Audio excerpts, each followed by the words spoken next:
think the key today, though, is what I want to do for you is to improve your luck by improving the choices that you make throughout your universe of what you're doing in your business and through fixed income. The idea is to basically go through the risks that exist in the world, examine them from the standpoint of the financial markets, from where we've been, where we are, and where we're likely to go. As a matter of fact, the word risk comes from the Italian word riscare, which means to dare. So in that sense, risk is really a choice, and it's not subject to fate or luck. But with that, I'd like to get to what my sisters like to call my favorite subject, and that is me. You know, I was number 6 out of 7 kids, right? So for 9 years, I was the youngest in the family, and I was always called the baby, which I hated, right? I don't know if any of you are babies from the family. It used to drive me crazy. But I think what's really fun about that is that being the baby, you have a different perspective on the world, right? So when we would go to church, we were kind of the poster family for, like, the Catholic Church, really, because my parents had 6 kids in 8 years.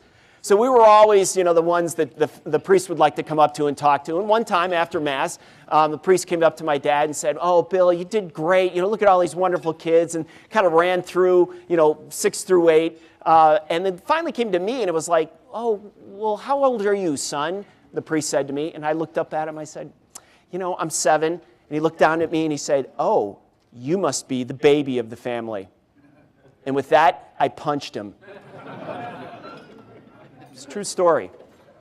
Yeah, that's me. So, you know, I've been in the financial markets for 29 years as a trader, as an advisor, and as a strategist. In 2000, I had my own talk show called Politics and Money. That's how I got to meet a lot of characters out of D.C. That's how I got to be an outside advisor to the Bush administration. I got to meet people like Hank Paulson. And a lot of other Treasury secretaries as well. I got to visit in the West Wing as well. That was a lot of fun.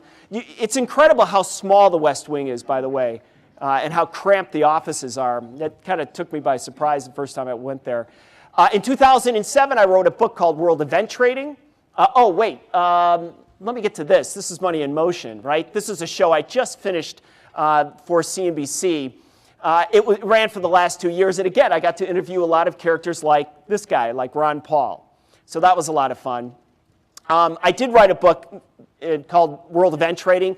That covered major events like disease outbreaks, terrorism, elections, war, things that are still obviously very salient to what you do for a living today.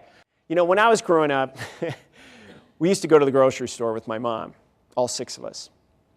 And we used to buy what was called sweet cereal, right, back in the 60s, sweet cereal, right, instead of, like, you know, shredded wheat, which my dad ate. We still can't figure out why.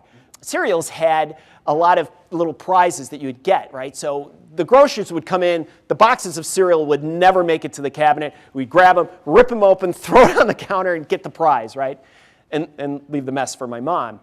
Kind of reminds me of Europe a little bit, doesn't it? But that's what we have to deal with for 2013. So we want to talk about what's the prize inside, right? What are we going to get this year? What's our Cracker Jack prize?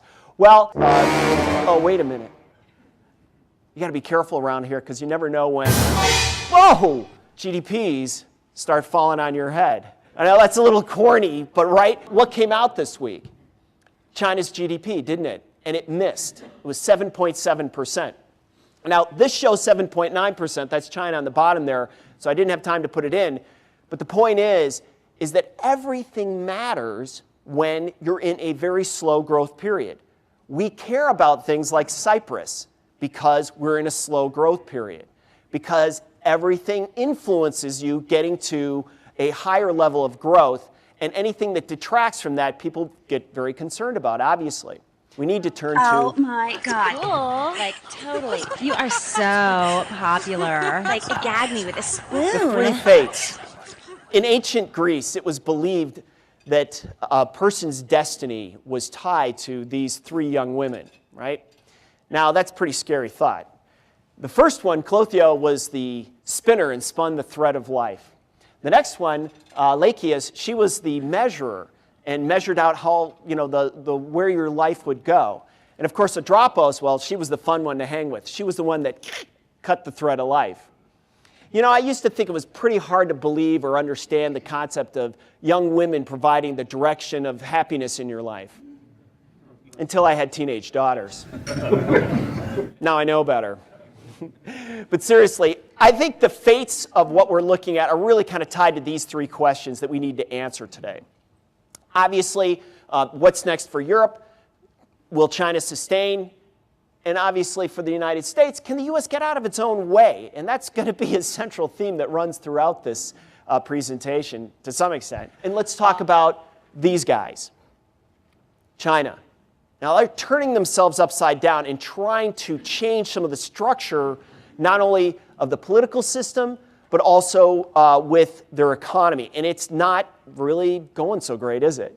It's very difficult to do. So we've got major shifts. We've got a political shift that happened this year. We've got an economic growth shift that's been downward from double digits down to where we are right now. And finally, we have this economic shift, or the shift of the mix within the Chinese economy. Just had Xi Jinping confirmed by the Communist Party as the president of the country.